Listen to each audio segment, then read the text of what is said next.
Bonjour French students, welcome to video 10. This is the last video of chapitre 3 and it is the last video of this course for the semester of French 101.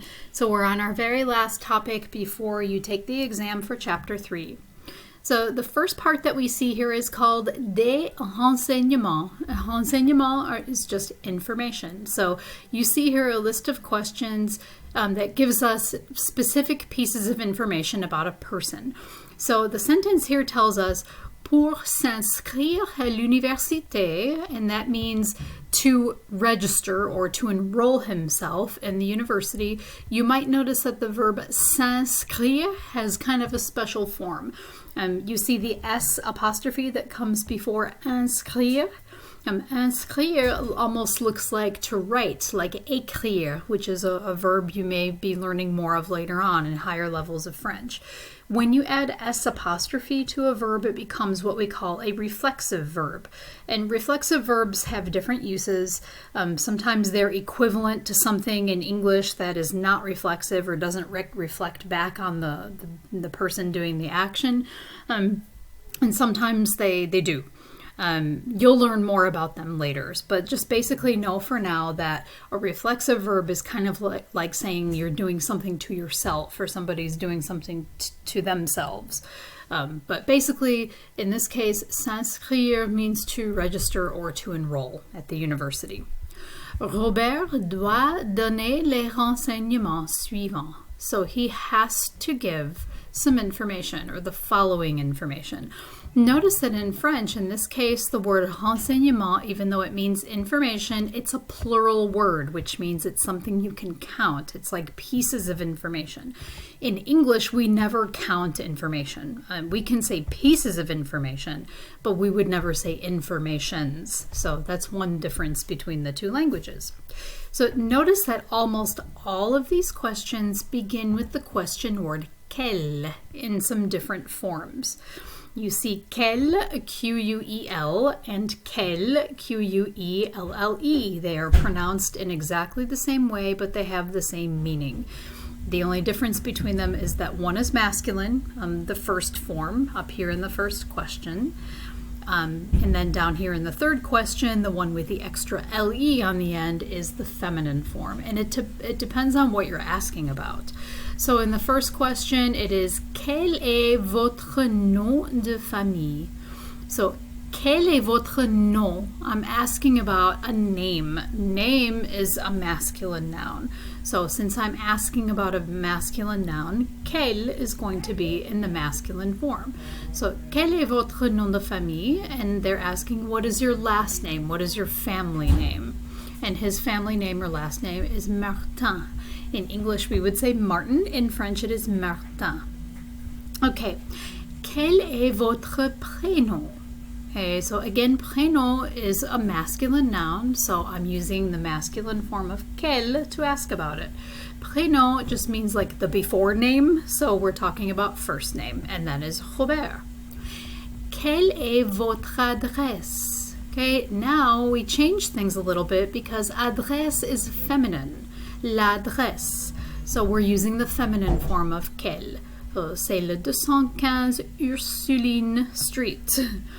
Okay, quelle est votre adresse mail? Or quelle est votre mail? So in this case, we're talking about une adresse. It's feminine. We're using the feminine form of quelle. Quel est votre numéro de téléphone? This is going along with numéro. That's the main noun in the sentence. Téléphone is just describing the type of number, so that's not the main noun. It's actually like an adjective describing number. So, quel est votre numéro de téléphone? We're using the masculine form. Okay, c'est le 337 988 1284. Okay. Dans quel pays habitez-vous? So, in which country do you live? Okay, quel pays? Pays is masculine, and we're using the masculine form of quel. Les États-Unis. Okay, of course, that is the United States. Quel État or quelle province? Okay, so in this case, État happens to be a masculine noun. Province happens to be feminine. So we use the two different forms with the two different locations. Okay, la Louisiane, so the state of Louisiana. Quelle ville? Lafayette. A ville is feminine. Quelle est votre nationalité? Américaine. Because we're talking about nationality, which of course is a feminine noun. Okay, so here I do notice they use a capital A with Américaine. Normally in French you don't capitalize nationalities, but maybe they did that because this person is in the United States. But normally it should not be. Okay, so now we're going to distinguish between les adjectifs ce et quel. Okay, so quel is basically which or what. Ce, however, is this, that, and these, those. In English, we distinguish these two groups. We call these demonstrative adjectives in English. And demonstrative because they're basically pointing something out or showing something to the person you're talking to. So if you say this or that, it's something that's close to you, you're pointing it out. These and those is something farther away from you. And again, you're pointing them out to somebody. So they're demonstrative, they're demonstrating or showing something. Okay, in French, there's really no distinction between this, that, these, and those. Ce means all of them. I guess it really just depends on context. But ce comes in various forms. We have the basic form, the masculine singular, ce. We have cet, which is masculine, but you use it before a masculine noun that begins with a vowel. Cet, with the extra te, ce, T-T-E or C-E-T-T-E is the feminine form and comes before a feminine noun. And C, C-E-S, is the plural form that comes before any plural form, masculine or feminine. So we have ce canapé, that's masculine singular. Ces canapés, we just make it plural by adding an S sound, and the pronunciation changes a little bit, and the S is added to canapé, and that would be couch. Okay, we have the masculine form plus a vowel sound, so it's cet appartement, because appartement begins with a vowel sound. It would be a little more awkward to say ce appartement, so it's cet appartement. Ces appartements. Notice that in this case we have a liaison because appartement begins with a vowel sound. And finally the feminine forms, cette rue, this street or that street. Ces rues, these are those streets. Okay, so ces is the form we use for masculine or feminine. Okay.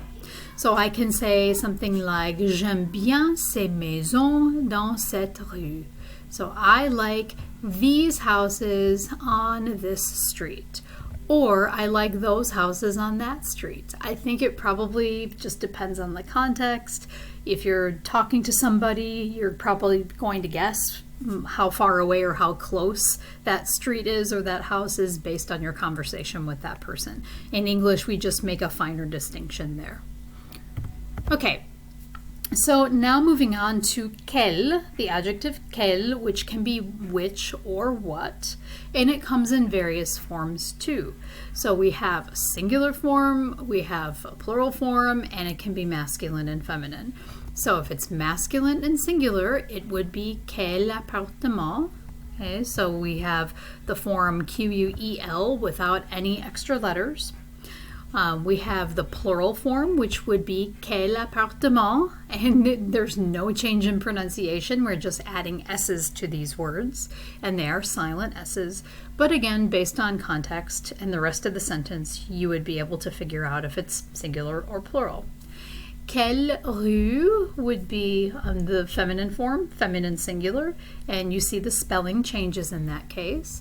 Or quelle rue, same pronunciation, we just add S's, and you know from context we're talking about more than one. Okay, so I can say, quelle est ton adresse? What is your address? Again, we're looking for some information, les renseignements. Quelle is the feminine form that goes with adresse. Quel meuble as-tu? Here you notice we're using an inverted question. So by changing the word order, flipping the subject and verb, we're asking a question. So meubles are furniture, and I'm talking about more than one piece of furniture. It's a masculine noun, so I'm using quel with the S on the end to indicate that I'm asking for more than one of these items. So quel meuble as-tu? What furniture do you have? And again, furniture in English is a non-countable noun. We don't say furnitures. In French, you do. You can say meuble, which is basically like saying furnitures. In English, we number it by saying pieces of furniture, items of furniture. We don't count it in the same way as it would be in French. Okay, and finally, quel and qu'est-ce que both mean what, but they're not interchangeable. So quel is an adjective and is always followed by a noun. Okay, so it comes right before a noun, as we see in the chart. Tu es de quel pays? You are from which country? Okay, but if I put a verb after, okay, then I'm gonna change the word order. So quel est ton nom? What is your name? Or quels sont tes loisirs préférés? What are your favorite leisure activities? Your favorite hobbies, something like that. Okay, so qu'est-ce que comes before a subject and a verb. So notice in these questions, qu'est-ce que tu as chez toi? So qu'est-ce que, it's followed by the subject tu, you, and the verb a, have. So what do you have at your place, at your house? Qu'est-ce qu'il y a dans ton quartier? So what is there in your neighborhood? So il y a is a subject and a verb. Il is the subject, like there. A is kind of like have. And then E is sort of like there. So what is there, or what do you have there in your neighborhood? So if you remember that quel comes right before a noun directly. Quel pays, quel nom, quel loisir. But qu'est-ce que is always going to come before a subject plus a verb. Okay, but I think the most important thing to remember for the exam is the different forms, the masculine, the feminine, and the plural forms, which are the same basically for masculine and feminine. Okay, so that is it for video 10, for chapitre 3, for le français 101, French 101.